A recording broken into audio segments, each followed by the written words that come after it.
pense que c'est la France. Nous sommes ici à Kingabwa, au niveau des points chauds. Il y a des gens qui sont des Français. C'est la poursuite des récoltes des signatures pour le départ des Malumalu, pour le départ des Malumalu à la scène. Au moins, on a eu un nouveau président. Vous continuez le combat. C'est comme ça. Moi, je suis jeune comme vous. Non, je ne pas se dire ça. Quand on a continué la campagne, on peut marcher combien de fois. Mais le combat va continuer, on ne s'en pas. Commencez par faire ce que vous avez à faire. Le reste, bon, si vous pouvez aussi apprendre. Il y a beaucoup qui nous trahissent, il y a beaucoup qui sont corrompus. Mais nous avons compris. Même à Afrique, Mandela Dana va vous connaître. Mandela Autant la paix Banzela et Kingabwa, Banzela, 5 chantiers en Ouyango.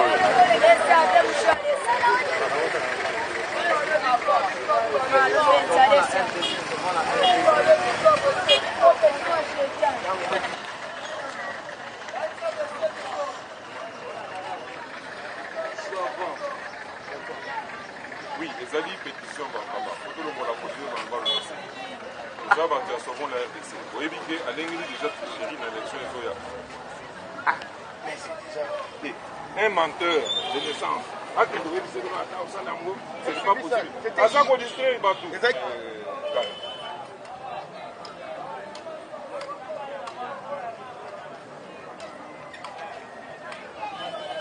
Donc, par main de on a dit ça nini. C'est une distraction. Parce que il y a des gens qui ont démontré aux autres.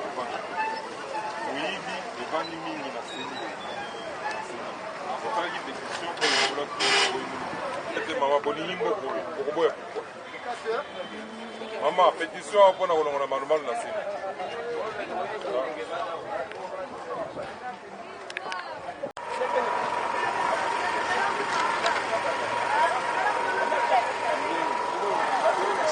C'est à Kingabwa, nous continuons toujours à faire notre reportage à Kingabwa, la signature des pétitions, de la pétition d'Irège.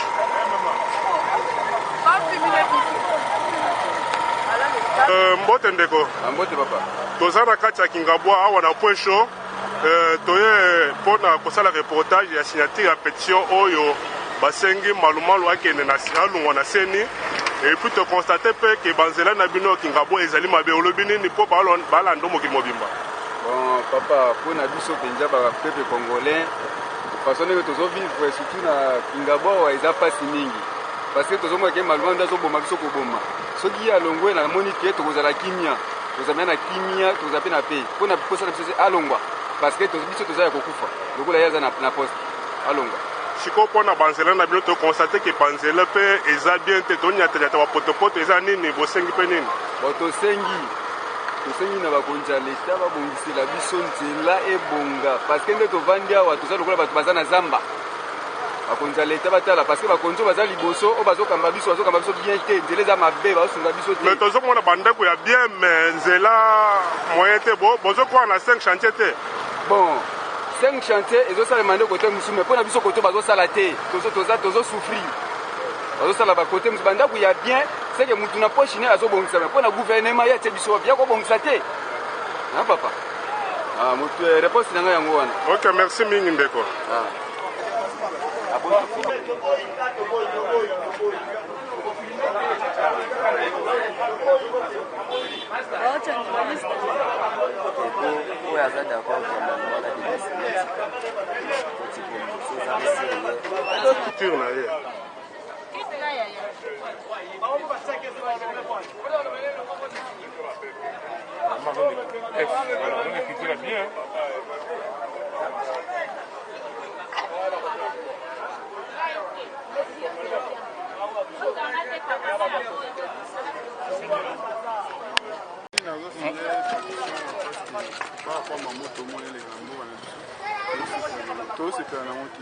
parce que la fois passée, les mêmes moutouana, tout le monde les mêmes moutouana, tout le monde il a malonga, bazu les mêmes moutouana, baché, il y a un monde qui se personne moutouana, c'est mieux qui va, c'est mieux que les mêmes moutouana pour ici.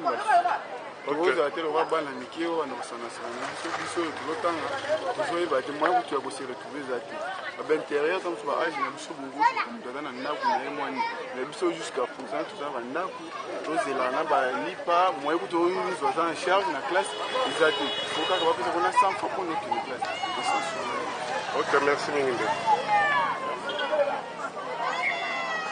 Ndeko okoloba mpe mwa liloba moko eza kaka na po tomona na mboka na biso tosufri mingi na Congo tosenga na leta nika kochange mwa makambo oyo tozomonela po pase eleki kale meme mutu akendeki tomoni azozonga kaka toboboza na posa malumalu alungwa akende kaka koko mwe tambola mbozo tambola te tambola te c'est que eza décision na bino bana Kingabwa ke malumalu alungwa oui passe na passe bandeko balande bana Kingabwa balobi malumalu ifo alungwa na seni po kozala malumalu na seni eza insécurité mpona bango maloba na nga te ebimi na monoko na bango.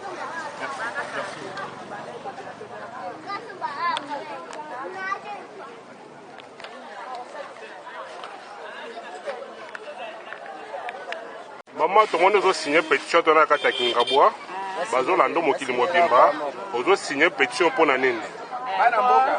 todeklare malumalu alongwa bacele biso moto mosusu oyo akokamba biso na élection malamu po bana Kongo bazonyokwama nzala pasi eleki bana bazobele social eza te tozosufrir makasi yango tosinye mikanda oyo po malumalu alongwa akende bacele biso moto ya malamu. Ok, merci maman. C'est un F, c'est femme.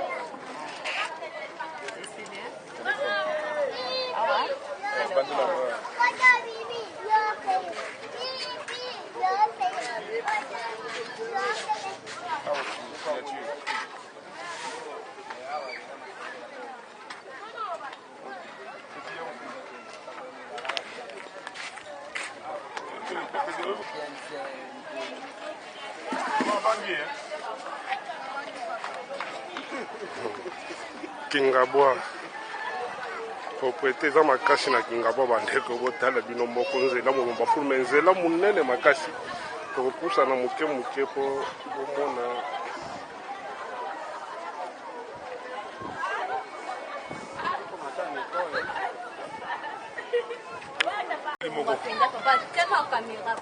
maman non, signé, c'est que non, poste non.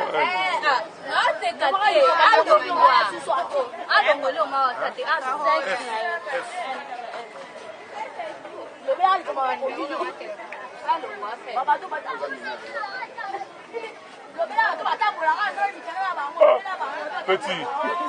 Non, les gars, on s'est encore gagné.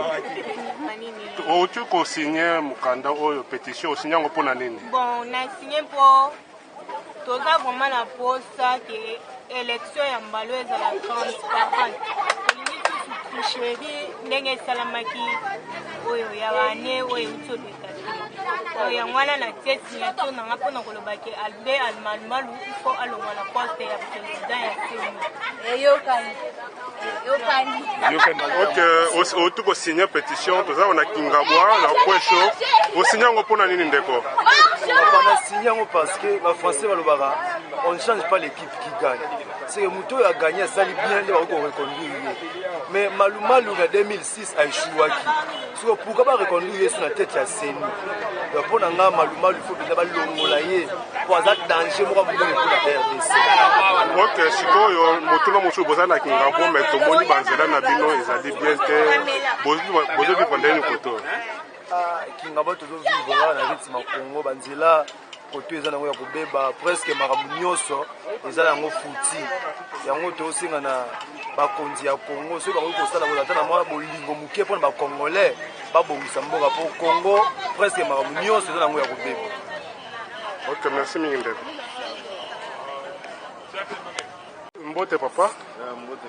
Awa toza na Kingabwa oto signé pétition awa osinyango mpona nini? Bon, moi en tant que peuple congolais, et puis en tant qu'un chrétien qui me respecte, je suppose bien que l'Église catholique n'a pas permis notre curé, que je respecte bien, Abbé Apollinaire Malumalu, d'aller faire la politique. Mais surtout qu'il est là et que nous sentons que jusque-là, rien ne marche. C'est pourquoi nous ne voulons pas sa présence. Il faut qu'il y ait quand même un changement d'une autre personne. Ok, un changement d'une autre personne. À part ça, mais vous êtes à Kingabwa, nous constatons que les rues ne sont pas bonnes à Kingabwa. Comment vous vivez ici? Bon, jusque-là, nos députés que nous avons élus pendant tous ces 2 mandats, ils nous ont garanti pour dire que votez-nous, on va arranger les routes, vous serez très bien électrifiés. Mais on sent toujours que ce sont les pourparlers, mais compte tenu de leur dire, il n'y a rien qui change. C'est pourquoi nous voulons chercher quand même un autre changement à partir de l'année qui viendra, donc disons bien aux élections prochaines, pour que nous ayons les vrais députés qui peuvent nous représenter. C'est parce que nos députés là ont toujours parlé qu'ils vont arranger ces routes. Mais regardez l'état de Kingabwa, ce n'est pas un état que Kingabwa pouvait être. Parce que même si vous allez là à Bazangungu, vous allez remarquer qu'il y a un changement, mais regardez l'état de notre Kingabwa. Maintenant, vous avez l'électricité ici à Kingabwa et l'eau même. Non, au moins l'eau, mais l'électricité, il y a un système de restage. Aujourd'hui, vous êtes électrifié, on passe une journée, une autre, comme ça. Il y a la sécurité ici à Kingabwa. Bon, plus ou moins par rapport. Donc, concernant la sécurité, ça va. Ok, merci beaucoup. Ok, donc.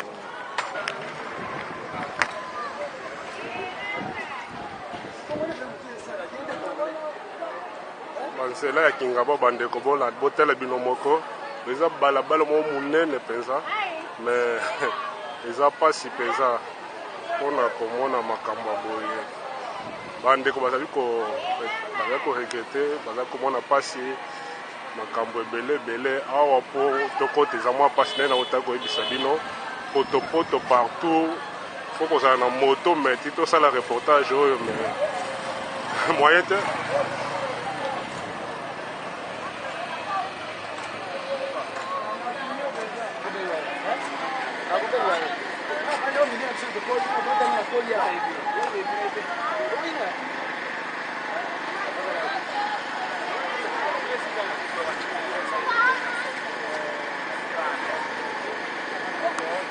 Ah, tu as Kingabwa, tu as signé pétition, tu signé un peu de nini? Tu signé un peu pas chez l'équipe. Tu dis à l'eau. Nani à l'eau, malumal. Malumal à l'eau. Bolingete, bacha. Bolingete à l'eau, bacha mutu. Ok. Mutu wana abebisi makambo. Toko kolinga lisusu teke azonga lisusu. Po ya kuche biso lisusu na kati ya potopoto. C'est-à-dire tolembi ye mutu oyo asali mabe kolinga te lisusu ke azongela pe mbala mibale. Akobebisa pe lisusu. Tolingi ye te. Ok, merci mingi papa. Ok, c'est que vous avez signé un énergie, non c'est à l'eau. Ok, merci mingi. Malumalu vraiment yete. Bon, on a 2006, c'est le gars là, il a 2006, c'est le côté. Bozong sa Malumalu.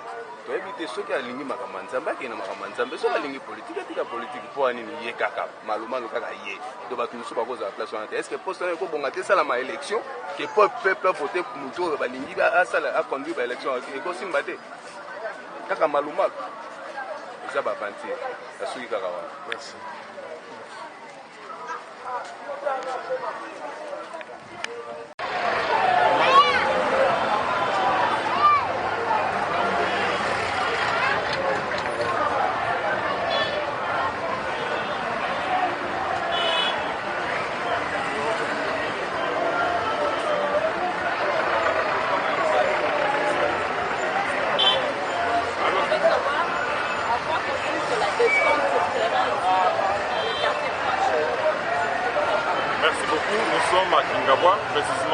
quartier Point Chaud.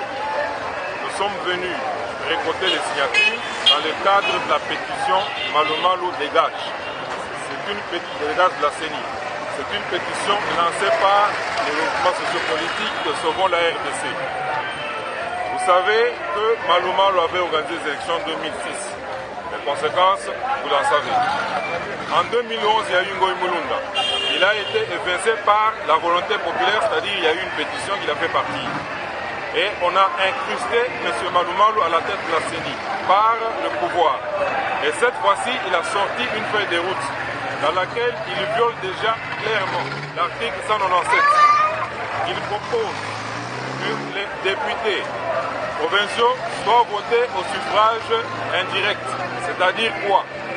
Vous, Congolaises ou Congolais, dès que vous avez voté votre conseiller municipal, c'est celui qui va élire en votre place le député provincial. Et que le député provincial va élire le sénateur et le gouverneur de province.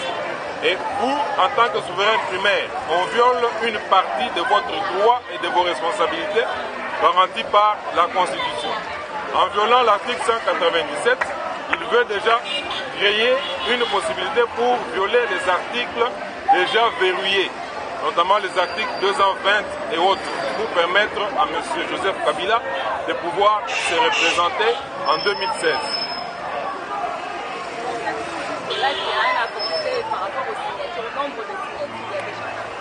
Bien sûr, madame, vous voyez vous-même l'engouement. Vous voyez vous-même l'engouement. Le peuple congolais réagit spontanément et positivement en ce qui concerne ses droits et il est complètement persuadé qu'il faudrait que le Congo qui s'appelle République démocratique puisse réellement avoir une démocratie réelle et que les gens ou les représentants que lui, le peuple, désigne ou vote à la base, que ce soit ces gens-là qui gèrent les institutions publiques afin que lui-même, le peuple, se retrouve. Il en est conscient et vous voyez vous-même l'engouement. Je vais compléter pour Malo Malo. Malo Malo viole la Constitution, notamment en son article 197, mais Malo Malo aussi arrête le processus, le cycle électoral qui a commencé le 28 novembre 2011. Nous devrions normalement commencer par les élections provinciales et les élections des sénateurs. Et Malo Malo arrête ça et il veut imposer les élections locales. Pourquoi les élections locales? Pour qu'on prenne tout le temps possible pour que ces élections, comme on sait que ça va avoir des problèmes, qu'on dépense les délais butoirs de 2016. Comme ça, M. Kabila va rester là éternellement et Malo Malo va dire « Ah oui, non, ce n'est pas de ma faute ». Les autres viendront en disant « Oui, l'article 70 de la Constitution, alinéa 2, dit que tel reste jusqu'à l'élection du nouveau président ». Vous comprenez? Donc il y a un sérieux problème. Ça c'est les deux. De trois, Malo Malo a fait les recrutements à la CENI. Il recrute qui? Et la loi dit que les recrutements doivent se faire sur base d'appel à candidature. Vous dites les postes pour lesquels vous voulez recruter, vous donnez les compétences et puis les gens viennent et après vous passez au concours. Non, Malo Malo a recruté ses amis, ses frères, ses cousins pour mettre là-bas à la CENI. Donc, pour tout ça, nous disons que c'est un agent à Kabila, il fait la volonté de Kabila et nous ne pouvons pas accepter. Malo Malo doit partir. Et en plus, la chose la plus importante, vous le savez tous, le peuple congolais sait qu'en 2011, quand nous sommes allés aux élections, nous sommes allés avec un fichier électoral corrompu. On nous a parlé de 32 millions de personnes. En réalité, nous ne savons pas combien de personnes sont là-bas. Et toutes les missions d'observation ont demandé à ce qu'il y ait un audit du fichier électoral. Et Malo Malo ne veut pas le faire. Est-ce que c'est normal? Donc ce n'est pas normal. Je dois partir. Vous avez la lingala? La lingala, les